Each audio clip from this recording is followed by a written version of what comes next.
주안의 만나 4월 10일 목요일 묵상을 함께 나누도록 하겠습니다. 오늘 말씀은 누가복음 21장 5절에서 19절까지의 말씀으로요. 환난과 징조라고 하는 제목으로 함께 묵상을 나누도록 하겠습니다. 자, 오늘 본문에서는 성전의 아름다움을 말하며 그것에 대한 가치를 말하고 있는 사람들에게 이 모든 것들이 이제 앞으로 이제 환난 앞에서 무너지게 될 것이다라고 말씀하시는 그 예수님의 가르치심을 우리가 볼 수가 있습니다. 예수님께서 앞서 이제 한 부자의 비유를 말씀하시면서 그 부자가 그 이룩한 그 많은 곡물들, 수확물로 인해서 이제 내 영혼이 평안해지겠다라고 스스로에게 말할 때에 예수님께서는 하나님께서 그 영혼을 그날 밤에 부르실 때 결국 그 모든 것들이 소용이 없게 된다라고 말씀을 하신 것이 있었습니다. 그러면서 예수님께서는 우리들의 보화는 천국에 쌓아야 됨에 대해서 함께 말씀을 하셨어요.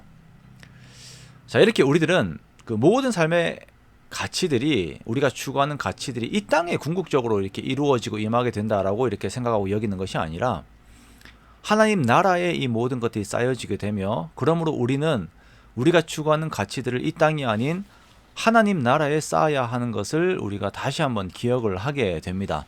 그리고 이 말씀과 함께 오늘의 본문을 봅니다. 자, 몇 사람들이 성전에 대해 말씀을 합니다. 여기에서 몇 사람들은 아마도 제자들일 것이다 라고 추정을 합니다.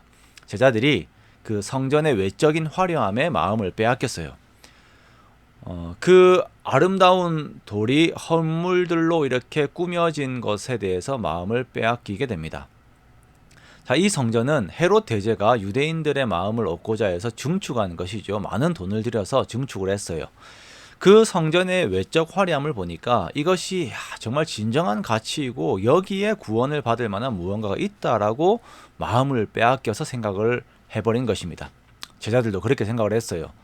바로 얼마 전에 예수님께서 성전이 강도의 소굴이 된 것을 말씀을 하셨음에도 불구하고 제자들은 성전의 외적 아름다움이 흠모할 만한 가치라고 생각을 하였고, 그리고 더 나아가 그렇게 외적 아름다움을 꾸미고 숭상하는 것이 인생의 목적이라고 생각을 해버리게 되는 것입니다.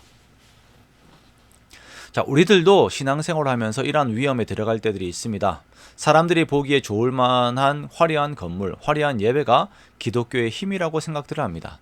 자, 그러한 것들이 더욱 화려하게 주어질수록 하나님께서 영광을 받으실 것이라고 생각을 할 때들이 있습니다.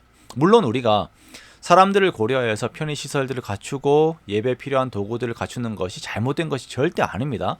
그러나 이것이 궁극적인 신앙의 목적이 되면 안 되는 것입니다. 이러한 것들은 장차 없어지는 것입니다. 화려한 성전을 보면서 그것이 삶의 궁극적인 가치들이 있는 것처럼 생각을 하고 있는 그 제자들에게 예수님께서 이것을 가르쳐 주시는 것이에요. 예수님께서는 이들이 다가올 환난을 바라보아야 한다라고 말씀을 하십니다. 그리고 다가올 환난에서 성전이, 화려한 성전이 환난 앞에서 이들을 구원하여 주는 것이 아니라 주님께서 이들과 함께 하신다는 것을 말씀을 하세요. 민족이 민족을, 나라가 나라를 대적하여서 일어나게 됩니다. 큰 지진과 기근과 전염병이 있고 무서운 일과 하늘로부터의 큰 징조들이 있게 됩니다. 그리고 예수님의 제자들은 핍박을 당하게 됩니다. 이 핍박은 회당과 집권자들과 가족들에게서도 주어지게 됩니다. 자, 왜 이들이 핍박을 당하게 됩니까? 17절에 보면 예수님의 이름으로 인하여서 핍박을 당하게 되어요. 즉, 예수님을 믿는다라는 것, 예수님만이 구원의 유일한 소망이 되신다, 예수님의 말씀대로만 살아야 한다라고 하는 것으로 인하여서 핍박을 당하게 되는 것입니다. 예수님께서는 제자들이 어디에 눈을 두고 어디에 가치를 두고 살아야 하는지를 말씀을 하시는 것인데요. 예수님의 제자들은 이 세상의 가치들과 예수님의 가치 안에서 항상 예수님의 가치를 선택하고 추구하며 살아야 하는 존재들입니다. 이 세상의 가치들, 정치, 경제, 문화 등과 같은 것들이 우리들에게 있어서 궁극적인 목적이 될 수가 없습니다. 그렇다고 해서 우리들이 회의적인 태도와 무책임한 태도로 이 세상을 살라는 것은 아닙니다. 가치들이 부딪히게 될 때에 화려한 성전과 정치와 경제와 같은 것들이 예수님보다 더 나에게 크게 다가올 때에 우리들은 이것이 우리들의 삶의 궁극적인 목적이 아니라는 것을 오늘 말씀과 함께 기억하는 것입니다. 자, 만약에 예수님을 믿는 것 때문에 위의 것들을 포기하라라고 한다면 우리는 예수님으로 인하여서 이것들을 내려놓는 것입니다. 그리고 하늘의 보화를 쌓는 것이에요. 그리고 이 세상의 가치들이 우리들에게 주어졌을 때에는 그것들을 주님을 위하여 잘 관리하면서 사용하는 것입니다. 이것이 제자들의 가치관입니다.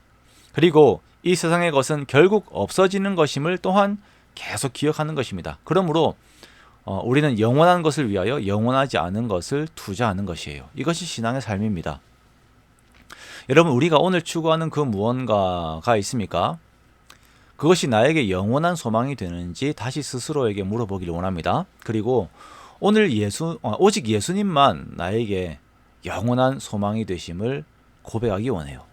예수님만 내가 영원히 의지할 바가 되시고 내가 설 수 있는 반석이 되시고 기댈 만한 그러한 분이 되시는 것입니다.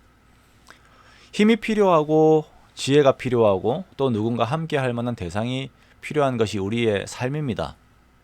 그때 예수님께서 우리와 함께 하신다는 것을 기억하는 것입니다. 15절에 보니까 주님께서 우리와 함께 하시며 주님께서 친히 우리의 대적들이 대항하거나 변박할 수 없는 구변과 지혜를 주신다라고 말씀을 하십니다.